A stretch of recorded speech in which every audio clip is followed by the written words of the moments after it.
Hola, ¿cómo están? Bienvenidos y bienvenidas a este nuevo episodio de nuestro podcast, un espacio donde recordamos, analizamos y reflexionamos sobre momentos claves de nuestra historia para entender mejor el presente que vivimos. Hoy vamos a hablar de uno de los eventos más impactantes de la historia de Colombia, el Bogotazo, un hecho que marcó profundamente la vida política y social del país. Pero más allá de una fecha en los libros, el Bogotazo representa un punto de quiebre, un estallido que todavía hoy tiene repercusiones, sobre todo cuando hablamos de protestas ciudadanas y de forma en que el Estado responde a ellas. Vamos a hablar de la historia, sí, pero también de la hora, de cómo protestamos, por qué protestamos y cómo desde hace décadas la represión sigue estando presente. Así que, ¿estás listo o lista? Vamos a viajar al pasado, pero con los pies bien puestos en el presente. Contexto histórico del Bogotazo. Estamos en el año 1948. Colombia es un país profundamente dividido entre dos grandes partidos tradicionales: liberales y conservadores. La violencia partidista ya se sentía con fuerzas en los campos, donde la vida de miles de campesinos era afectada por una guerra no declarada, pero muy real. El Estado estaba controlado por las élites, la desigualdad social era enorme y muchas voces simplemente no tenían cabida en el debate de público. En medio de este panorama surge una figura que logra conectar con las masas como nadie antes lo había hecho: Jorge Eliezer Gaitán. Abogado, orador brillante, político liberal, pero sobre todo un líder con un discurso profundamente popular. Gaitán hablaba en las plazas llenas, defendía a los trabajadores, denunciaba la corrupción de las élites y hablaba del pueblo como sujeto político. Su estilo era radical como la época, directo, cercano y empático. Para muchos, Gaitán representaba una esperanza real de cambio. Era el favorito para ganar las elecciones presidenciales de 1950 y había un ambiente de expectativa entre las clases populares, pero todo se truncó el 9 de abril de 1948. Ese mediodía, Gaitán fue asesinado a la salida de su oficina, en pleno centro de Bogotá. Lo que ocurrió después no fue una simple manifestación, fue una erupción, una reacción visceral, espontánea, desabordada. Miles de personas salieron a las calles. Hubo saqueos, incendios, linchamientos.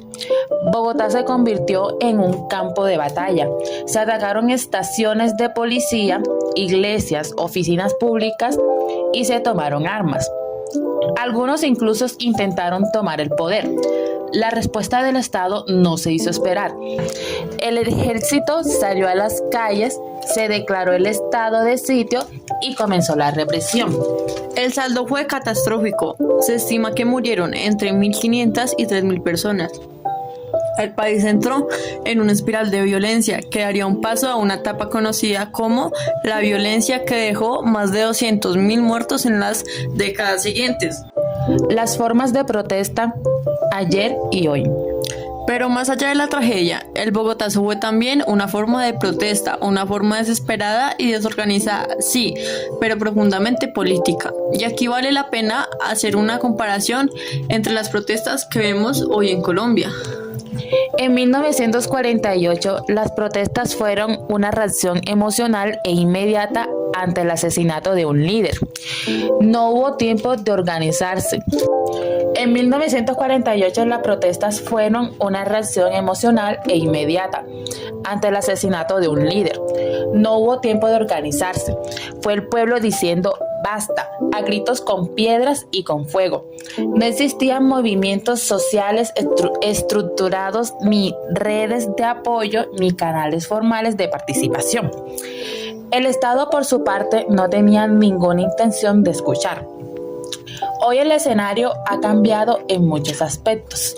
Las protestas contemporáneas en Colombia son variadas, más organizadas y también más creativas.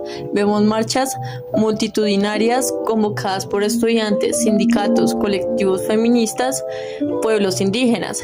Se expresan en forma de cacerolazos, movilización pacíficas, concentraciones artísticas, performances y sí, a veces también en bloqueos o disturbios. Y por supuesto hay un elemento nuevo y poderoso, las redes sociales. Hoy, una convocatoria puede llegar a miles de personas en cuestión de horas. Se denuncia abusos en tiempo real, se comparte imágenes, se documenta agresiones y se visibilizan causas. Las redes también han permitido a comunidades históricamente excluidas, como los jóvenes de barrios populares o los pueblos afro e indígenas, tener una voz en la conversación nacional. Pero esto también ha traído nuevos retos: estimación, vigilancia, censura digital y ataques coordinados. En ambos casos, tanto en 1948 como hoy, el centro de mensaje es el mismo. El pueblo exige ser escuchado, exige derechos, exige dignidad. La represión como respuesta del Estado. Pero, ¿qué pasa cuando el Estado responde a esas demandas con represión? durante el Bogotazo la respuesta fue militar. El gobierno recurrió al ejército, declaró estado de sitio y autorizó el uso de la fuerza letal. La ciudad quedó destruida, no hubo un intento de diálogo ni una apertura al cambio, solo se impuso el orden con sangre. Y hoy, aunque las formas son distintas, la represión sigue siendo una constante. Lo vimos durante el paro nacional de 2021, cuando miles de jóvenes salieron a las calles exigiendo educación, salud, oportunidades y una respuesta digna frente a la crisis económica y social.